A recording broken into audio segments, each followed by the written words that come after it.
인사하겠습니다. 당신은 선택받은 사람입니다. 당신은 선택받은 사람입니다. 당신은 축복의 통로입니다. 당신은 축복의 통로입니다. 따라하겠습니다. 고난이 오며 이런 제목으로 내는 나누기로 합니다. 하나님은 좋으신 하나님이십니다.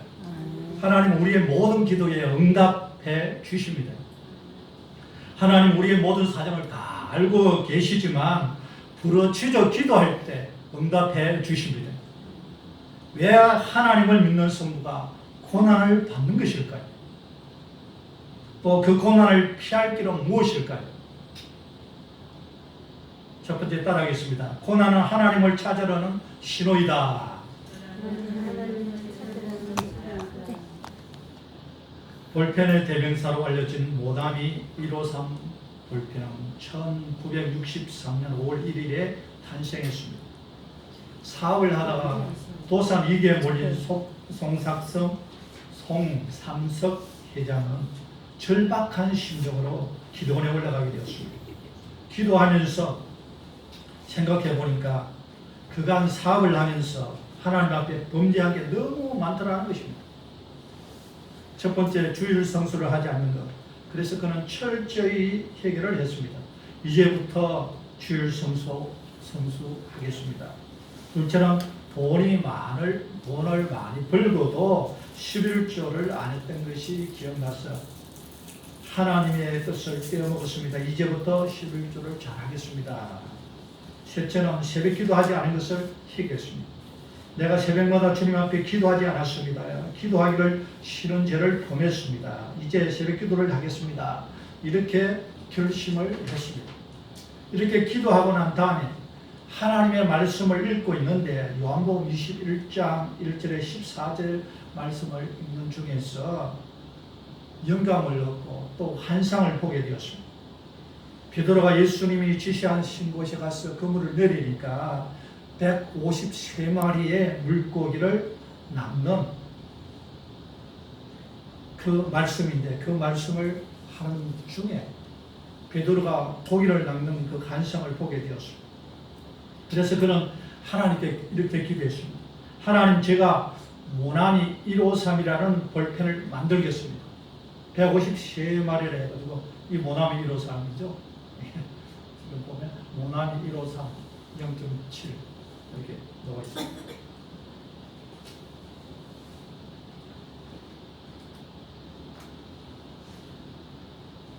하나님, 제가 모나미 153이라는 볼펜을 만들겠습니다. 하나님, 이 볼펜이 전 세계에 있는 모든 사람의 손에 들려지게 해 주십시오 라고 기도했습니다. 그리고 사업을 시작했는데 1963년 이래 모나미 153 볼펜은 지금까지 50억 자루가 넘게 팔렸어요.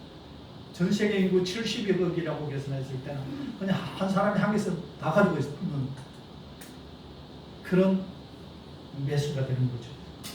이 팔린 50억 자루를 한 줄로 이렇게 늘어놓으면 지구를 16바퀴를 돌고도 남는다는 것입니다. 얼마나 많이 팔았습니까? 모나미 153 볼펜은 한국 문구에 살아있는 전설이 된 것입니다. 하나님은 우리 기도에 응답하시는 좋으신 하나님이십니다. 예레미야 33장 3절에 너는 내게 부르짖으라 내가 내게 응답하겠고 내가 알지 못하는 크고 은밀한 일을 내게 보이리라. 하나님 우리 보고 부르짖어 기도하라고 이야기하고 있습니다. 기도하면 어떻게 한다고요? 그리하면 내가 알지 못하는 크고 은밀한 일을 보여주겠다는 것입니다. 응답하겠다는 것입니다. 히스기야가 병들어 죽게 되었을 때 그는 포기하지 않고 낙심하지 않았습니다. 아마 암인 것 같습니다. 며칠을 못 산다 했어요. 이미 선고가 내려졌습니다. 근데 그 이야기를 듣고 히스기야는 바로 벽을 향하여 무릎을 꿇고 하나님께 통곡하며 기도합니다. 하나님 살려달라. 그랬을 때 하나님께서는 눈물로 통곡하는 그 히스기야를 기도를 들으시고 응답하셔서 내가 3일 만에 회복되어서 성전에 올라갈 것이고 내가 내 생명의 15년을 연장해 줄 것이다 하고 이야기합니다. 왕하시 20장 5절에서 6절 같이 읽겠습니다. 내가 내 기도를 들었고 내 눈물을 보았노라. 내가 너를 낫게 하리니 내가 3일 만에 야훼 성전에 올라가겠고 내가 내 날에 15년을 더할 것이며 이제 며칠 못 살 그런 이중한 병 환자인데 그는 포기하지 않고 원망하지 않고 하나님을 향하여 눈물로 금식하며 기도합니다. 그랬을 때 하나님께서 그를 불쌍히 여기셔서 주님이 뭐라고 합니까? 내가 내 기도를 들었고 내 눈물을 보았다. 하나님 앞에 눈물을 보여야 돼. 부르짖어 기도해서 하나님이 내 음성을 듣게 해야 됩니다. 기도하니까 죽을 수밖에 없는 히스기야가 살아나서 그것도 3일 만에 살아나서 회복되었어. 성전에 올라가 그 생명의 15년을 더하였습니다. 물질은 보너스이지. 하나님은 우리의 기도에 응답하시는 분이십니다. 하나님이 그러면 왜 히스기야에게 고난을 허락하신 것일까요? 그 고난을 통해서 하나님을 의지하고 기도하도록 하기 위해서 하나님께서 고난을 허락하신 것입니다. 그러면 우리는 어려움을 당할 때 사람 의지하지 말고 하나님을 의지해야 됩니다. 이스라엘 백성들이 홍해를 건너 강대로 넣었을 때 물이 없어서 목이 말라 죽게 되었습니다. 그때 그들은 하나님 앞에 부르짖었습니다. 출애굽기 15장 22절에서 26절 같이 읽겠습니다. 모세가 야훼께 부르짖었더니 야훼께서 그에게 한 나무를 가르치시니 그가 물에 던지니 물이 달게 되었다. 물이 없어서 죽게 되었는데 희망이 있어가지고 재밌는 곳에 가가지고 물을 먹으려니까 스스로 먹을 수가 없는 썩은 물이에요. 동물이에요. 하나님 우리를 죽게 되었습니다. 살려달라고 기도하니까 하나님께서 한 나무를 지시하셔서 던지게 했더니 그 물이 다 달게 되었다고 이야기했습니다. 하나님 우리를 죽이려고 하시는 분이 아니라 살려주려고 하시는 분이에요. 그런데 우리가 해야 되는 것은 기도하는 것입니다. 마라의 썸물을 만난 것은 하나님께 부르짖어 기도하도록 하기 위한 것입니다. 우리의 인생에 마라의 썸물 같은 그런 위기를 만날 때가 많이 있습니다. 그럴 때 우리는 절망하지 말고 하나님께 부르짖어 기도해야 됩니다. 환난 날에 나를 부르 내가 너를 건지리니 내가 나를 영광케 하리라 했지 않습니까? 예수님께서도 복음을 전하실 때 가난한 여인이 예수님께 달려나왔어. 예수님 내 딸을 고쳐달라.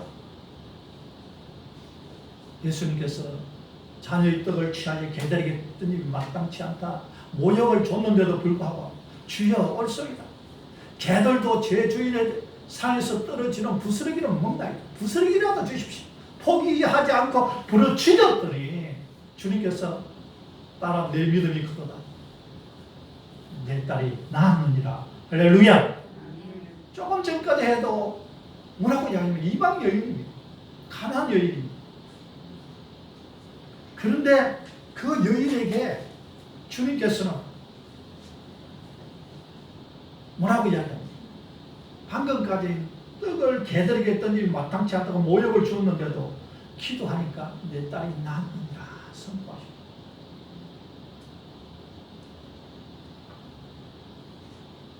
간질하는 아들을 두는 아버지가 예수님이 베나산상에 올라갈 때 달려와서 내 아들을 고쳐달라고 합니다. 베나산에서 내려와가지고 예수님께서는 그 아버지의 그 부르짖는 기도를 들으시고 네 아들이 나았느니라. 간질하는 그런 귀신 들려서 간질하고 물에도 뛰어드는 그 아들이 나음을 얻었습니다. 주님께서는 부르짖어 기도하는 자의 기도를 들으시는 것입니다. 우리는 어려움이 오면 아이고 이거는 내 운명이니 어쩔 수 없다. 그렇게 체념하지 마시고 우리에게는 우리를 도우시는 하나님이 있으니 내가 하나님을 의지하니까 하나님 앞에 부르짖어 기도해야 돼. 옛날에는 조금만 어려움이 있으면 기도원으로 달려 올라가서 기도했는데 요즘에는 그런 것을 찾아보기가 쉽지 않습니다. 참 가슴 아픈 일입니다. 주님께서는 우리에게 좋은 것을 주시기를 원합니다. 소경 거지 바디메오가 예수님 지나간다는 소리를 듣고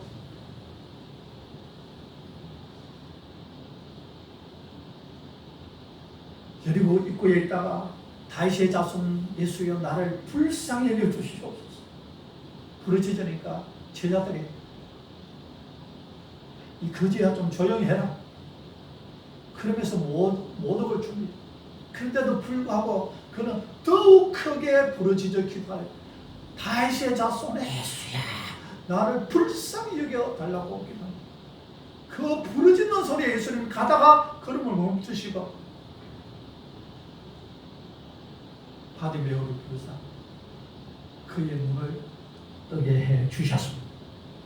주님은 아무리 바빠도 우리가 부르짖으면 멈추셔서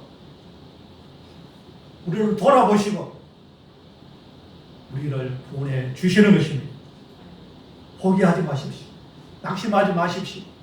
우리에게는 우리를 돕는 하나님이 계십니다. 그분을 의지하면 됩니다. 시편 2편 8절 읽겠습니다. 내게 구하라 내가 이방 나라를 내 유업으로 주리니 내 소유가 땅끝까지 이르리니 주님께서는 구하라 그러면 땅끝까지라도 땅을 주겠다는 거예요. 얼마나 하나님께서는 통 크십니까? 통 큰 축복을 주십니다. 야고보서 5장 13절 오늘 본문 말씀인데요. 같이 읽겠습니다. 너희 중에 고난 당한 자가 있느냐 그는 기도할 것이고 왜 하나님 고난 주셨어요? 기도하라고. 기도 안 하니까 고난이라도 줘야지.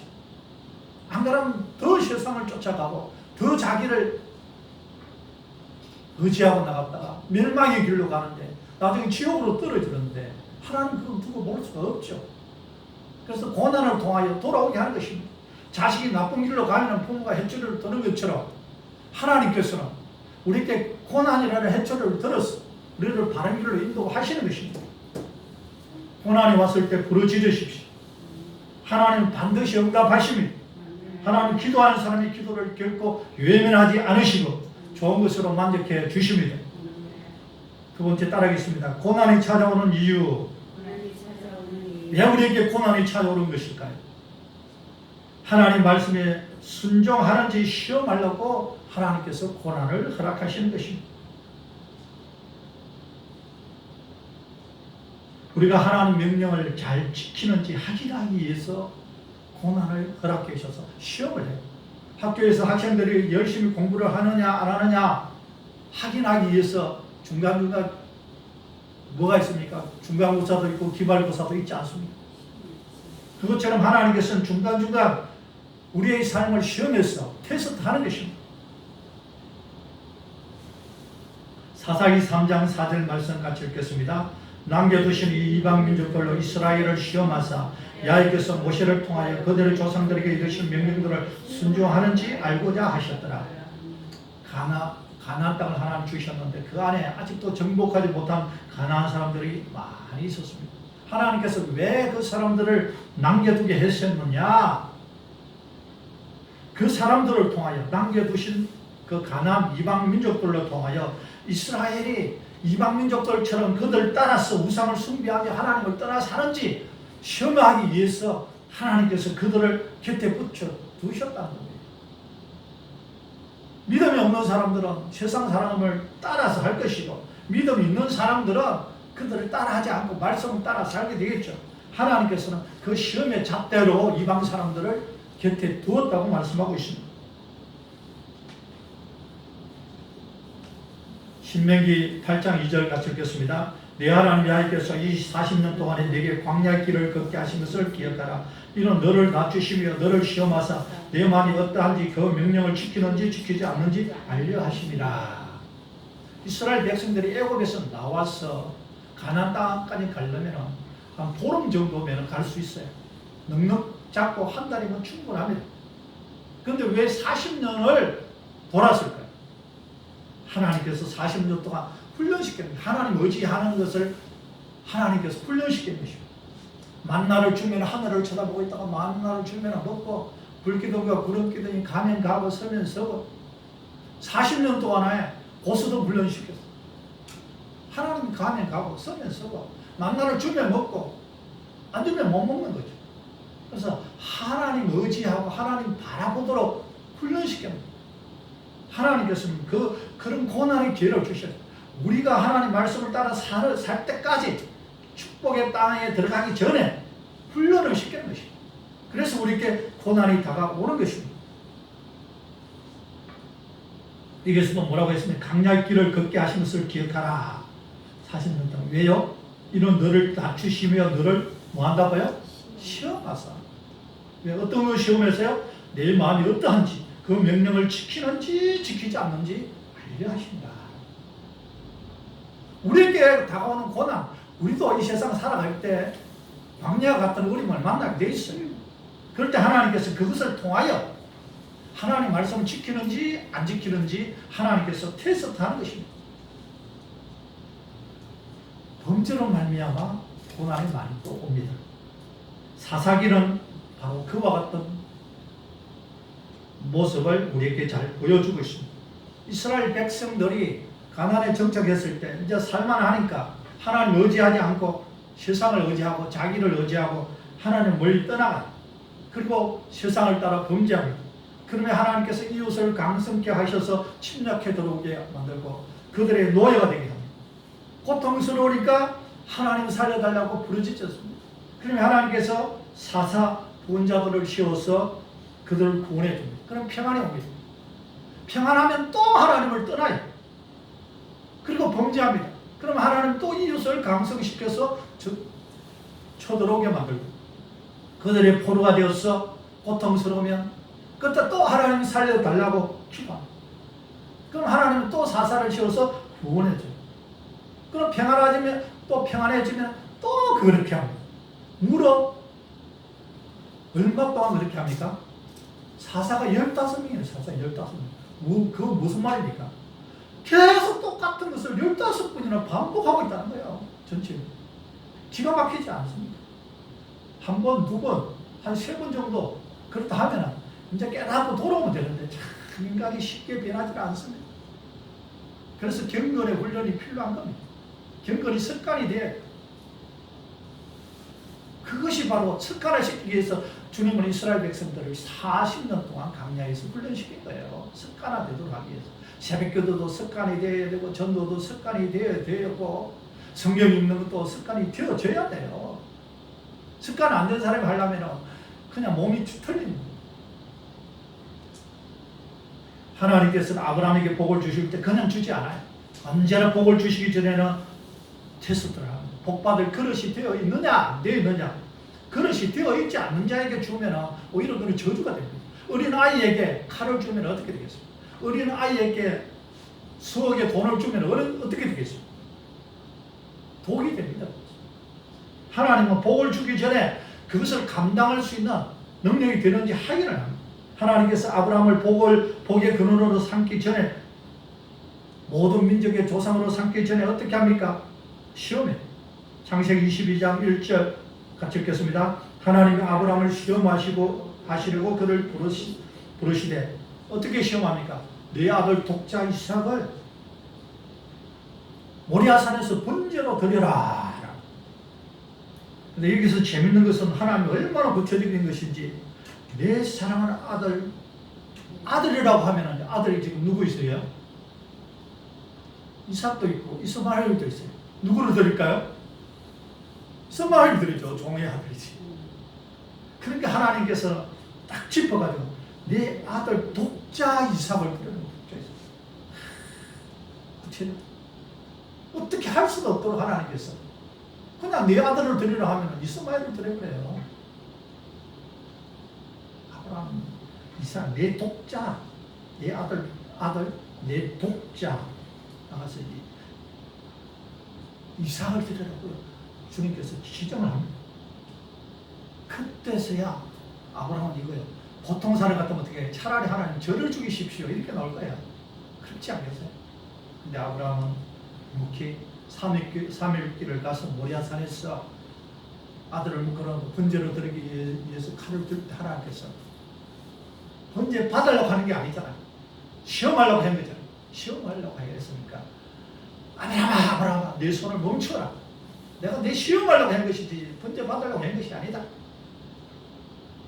내 손을 멈춰라. 그리고 주님이 시험에 너 테스트 합격했다 라고 말합니다. 그 말씀이 어디 있습니까? 12절에 있습니다. 같이 읽겠습니다. 사자가 이르시되 그 아이에게 내 손을 대지 말라. 그에게 아무 일도 하지 말라. 내가 내 아들 내 독자까지도 내게 아끼지 아니하였으니 내가 이제야 내가 하나님을 경외하는 줄을 아노라. 이제야 내가 나를 경외하는 줄을 알아. 이제 독자까지도 아끼지 아니하였으니까 더 이상 테스트 할 것도 없다. 이제야 내가 나를 완전히 의지하고 나를 완전히 경외하는 줄을 알겠다. 내가 내 독자를 아끼지 않았으니 나도 내 후손을 통하여 메시아를 보내줄 것이고 메시아가 나와서 대적의 문을 밟을 근세를 얻게 할 것이다. 그리고 너로 말미암아 천하 만민이 복을 받을 것이다. 그리고 그 말씀이 따라 나옵니다. 축복의 말씀이 따라 나옵니다. 하나님은 우리에게 고난을 그냥 주는 게 아니에요. 우리가 감당할 만큼만의 고난을 주시고 그 고난이 없이는 안 돼요. 그래서 사람마다 큰 문제가 있습니다. 돈이 많으면 돈이 없으면 돈이 많은 사람들은 건강이 문제고 건강도 없고 돈이 많으면 자녀가 없다든지 문제가 되고 그것도 있으면 또 뭐 남편이 바람을 피운다든지 어떤 문제가 있든지 집집마다 문제 없는 집은 이 세상에 아무도 없어요. 공동 문제 해봐가면 문제 없죠. 이 세상 사는 모든 사람들은 문제가 다 있어요. 하나님 다 문제로 주셨어요. 왜 문제로 주셨어요? 그 문제가 내가 해결할 수 있는 가장 나에게 좋은 테스트이기 때문에 하나님께서 그 문제를 주신 거예요. 사람마다 문제를 한 개에서는 분명히 다 있습니다. 없는 사람이 없어요. 없는 사람은 그건 인간이 아닙니다. 하나님은 그것을 통하여 우리 자신을 낮추게 만드시고 그것을 통하여 하나님을 의지하게 만드시는 것입니다.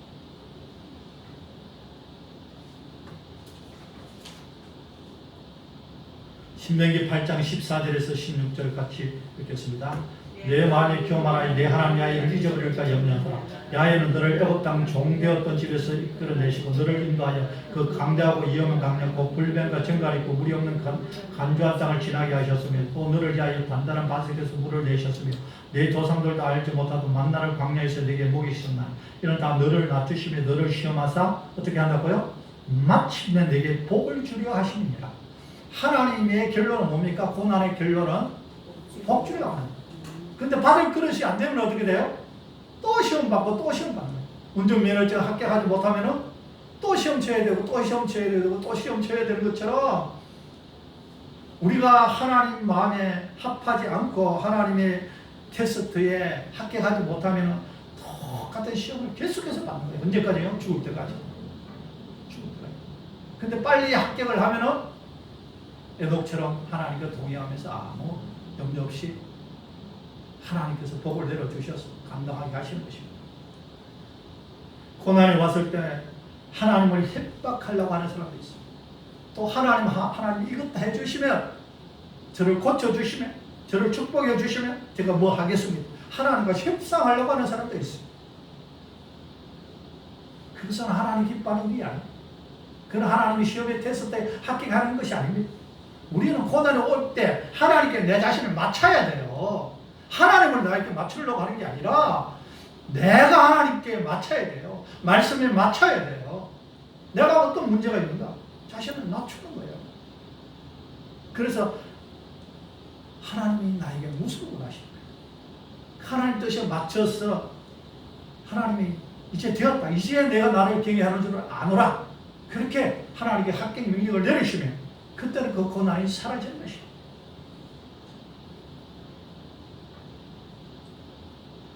하나님은 좋으신 하나님이십니다. 우리가 하나님 말씀에 순종할수록 고난이 빨리 없어지고 형통한 삶을 살게 되어질 것입니다. 고난은 결코 저주가 아닙니다. 하나님이 축복 주시려는 마지막 계획이 바로 고난입니다. 회개와 부르짖음으로 하나님께 나가면 그 고난은 사라질 것입니다. 고난이 왔을 때 고난만 바라보고 좌절하지 마시고 홍수 때에 자정하신 분, 고난 위에 타고 계신 주님을 바라보시고 주님께 기도하시기를 바랍니다. 고난은 변장하고 있는 하나님의 축복의 또 다른 얼굴입니다.